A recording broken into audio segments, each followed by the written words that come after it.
Welcome. This short lecture walks through the hydrogen necessity, why green hydrogen matters despite the conversion losses. We will follow the document page by page to explain the technical and strategic reasons behind the green hydrogen deployment. Let's start with the obvious question. If wind and solar already generate electricity, why convert that electricity into the hydrogen, accepting the energy losses in this process? This is a valid point, and this presentation quantifies these losses and explain the trade-offs. Here are the hard numbers. Start with the 100 unit of renewable electricity. Electrolysis converts roughly 65 to 75% of that electricity into the chemical energy. The diagram uses 70 units as an example, meaning a 30 unit losses at the first stage. Compression and storage reduce the energy further. Hereby above 7 unit start with the 100 unit of renewable electricity. Electrolysis converts the roughly 65 to 75% of that electricity into the chemical energy. The diagram uses 70 unit as an example, meaning a 30 unit losses at the first stage. Compression and storage reduce the energy further. Hereby about 7 unit, and finally conversion back to electricity in a fuel cell reduce the remaining energy to roughly 36 unit. A typical round trip from the electricity to hydrogen and back to the electricity yield about 30 to 40% usable energy. In other words, roughly 60 to 70% of the initial energy is lost in that chain. This presentation reframes the conversion. It's not asking whether the loss exists, they do, but what capabilities those losses buy. In short term, green hydrogen trades raw efficiency for the system capabilities that electricity alone cannot deliver. In all electric system faces three fundamental limits. The three walls. The first wall is a time wall. It depends on intermittency and signal gap. Second wall, the space wall. It depends on grid saturation and transport limit. Third wall, the physics wall. Some industrial needs require molecules, not electrons. We will unpack each wall in the next slide. First, the time wall. Renewables produce when nature allows. Middle solar, variable wind, not necessarily when demand occurs. Grid requires second by second balance. Battery bridge short term gaps millisecond to hours but are constrained by a cost, material availability, and scale. When it comes to long duration or seasonal storage, there is a battery gap. Batteries cannot economically cover month of storage or seasonally shifting demands. That's the main causes of the time wall. Second, the space wall. The grid cannot always move renewable power from where it's produced.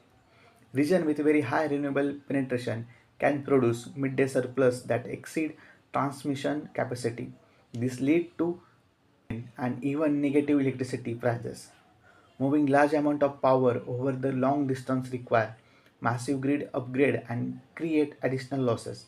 The hydrogen allow energy to be moved as a molecule instead of electrons at a lower incremental cost in many cases. Physics wall. The key industry do not need electrons, they need molecules. Steel production, for instance, require the intense heat and chemical reducing agent. Fertilizer production need hydrogen as a feedstock to make ammonia. Aviation and shipping need energy carrier with a very high energy per mass because batteries would be prohibitively heavy.